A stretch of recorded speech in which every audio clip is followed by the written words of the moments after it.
आज हम बात करने वाले हैं एक ऐसे युद्ध के बारे में जिसे इतिहास में जगह नहीं मिली।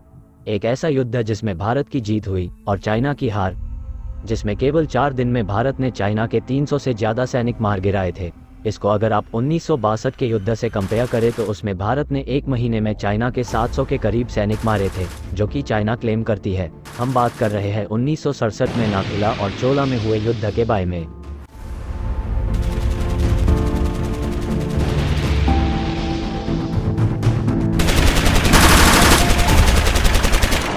नाथुला और चोला संघर्षों को आमतौर पर 1967 के भारत चीन युद्ध के रूप में जाना जाता है, जिसमें कई हिंसक झड़पें हुई और कई सैनिक शहीद हुए।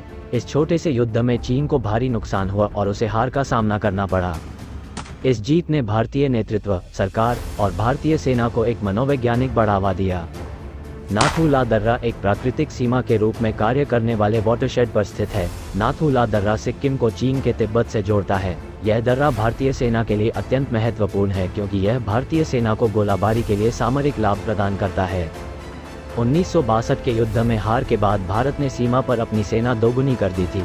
नाथुला एक ऐसी जगह थी जहां सिर्फ 20-30 मीटर की दूरी पर भारतीय और चीनी सैनिक तैनात थे।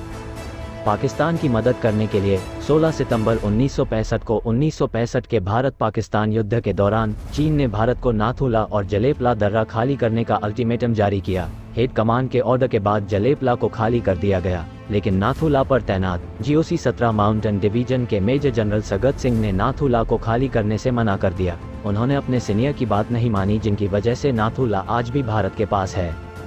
17 अगस्त 1967 से चीनी सैनिकों ने सिक्किम के नाथुला में खाया खोदना शुरू कर दिया, जिसका विरोध करते हुए भारतीय सेना ने चीनी कमांडर झांग गुओहुआ को वहां से हटने के लिए कहा। फिर उन्होंने खाई को भर दिया और मौजूदा 21 लाउडस्पीकरों में 8 और लाउडस्पीकर लगाकर वहां से चले गए। जिसके बाद सीमा को इंगित करने के लिए भारतीय सेना ने कांटेदार तार लगाने का फैसला किया। कांटेदार तार लगाने का काम 18 अगस्त से शुरू हुआ, जिसका चीनी सैनिकों ने विरोध किया। 2 दिन बाद चीनी सैनिकों ने भारतीय सेना के खिलाफ हथियारों के साथ पोजीशन ली, जो तार बिछा रहे थे, लेकिन एक भी गोली नहीं चली। 7 सितंबर को फिर से जब भारतीय सैनिक नाथुला के दक्षिणी किनारे पर तार लगा रहे थे, तब चीनी कमांडर सेना के साथ वहां पहुंचे और भारतीय लेफ्टिनेंट कर्नल राय सिंह को गंभीर चेतावनी दी, जिसके बाद कर्नल राय सिंह ने काम को रुकवा दिया। लेकिन बहस ज्यादा बढ़ जाने पर हाथापाई शुरू हो गई, जिसमें दोनों तरफ के सैनिक घायल हुए। चीनी सैनिक अपने 2 सैनिकों के घायल होने पर गुस्सा थे। 10 सितंबर को चीनी सरकार भारत सरकार को कड़ी चेतावनी देते हुए कहती है कि चीनी सीमा रक्षा सैनिक चीन सिक्किम सीमा पर स्थिति के विकास को करीब से देख रहे हैं। यदि भारतीय सैनिक भड़काऊ घुसपैठ करना जारी रखते हैं तो भारत सरकार को सभी गंभीर परिणामों के लिए जिम्मेदार ठहराया जाना चाहिए। 11 सितंबर को स्थिति को व्यवस्थित करने के लिए भारतीय टॉप कमांडर ने सीमा को इंगित करने के लिए नाथुला से सेबुला तक दर्रे के केंद्र में एक और तार लगाने का फैसला किया। 11 सितंबर 1967 की सुबह भारतीय सेना के इंजीनियरों और सैनिकों ने नाथुला से सेबुला तक सीमा पर बाड़ लगाना शुरू कर दिया।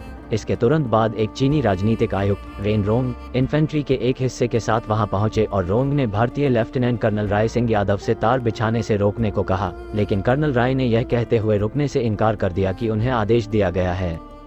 भारतीय सेना के पूर्व मेजर जनरल रणधीर सिंह, जिन्होंने जनरल सगत सिंह की जीवनी लिखी है, बताते हैं, लेफ्टिनेंट कर्नल राय सिंह को जनरल सगत सिंह ने आगाह किया था कि वो बंकर में ही रहकर तार लगवाने पर निगरानी रखें, लेकिन वो खुले में ही खड़े होकर अपने सैनिकों का मनोबल बढ़ा रहे थे।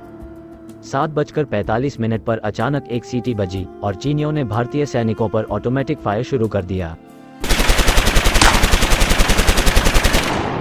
राय सिंह को 3 गोलियां लगी।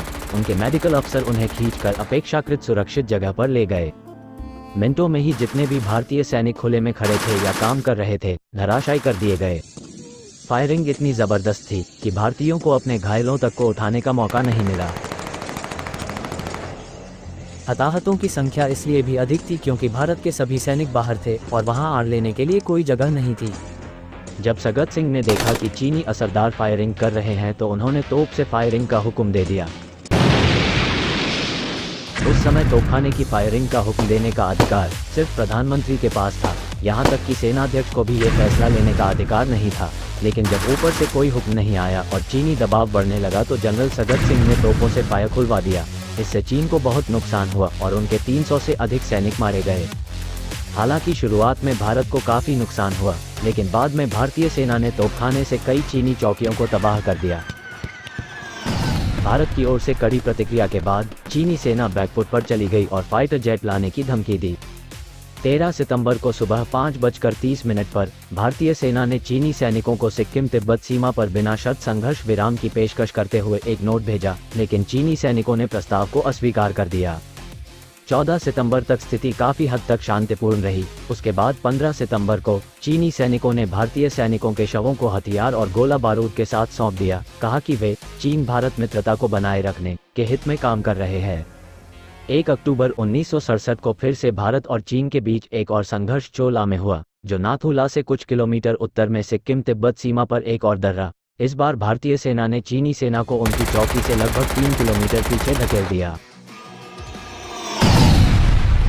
भारत के रक्षा मंत्रालय ने बताया, 2 हिंसक झड़पों के दौरान भारतीय सेना के 88 सैनिक शहीद हुए और 163 घायल हुए, जबकि चीनी सेना में 340 सैनिक मारे गए और 450 घायल हुए। हालांकि चीन ने आज तक अपने मारे गए सैनिकों की संख्या जाहिर नहीं की।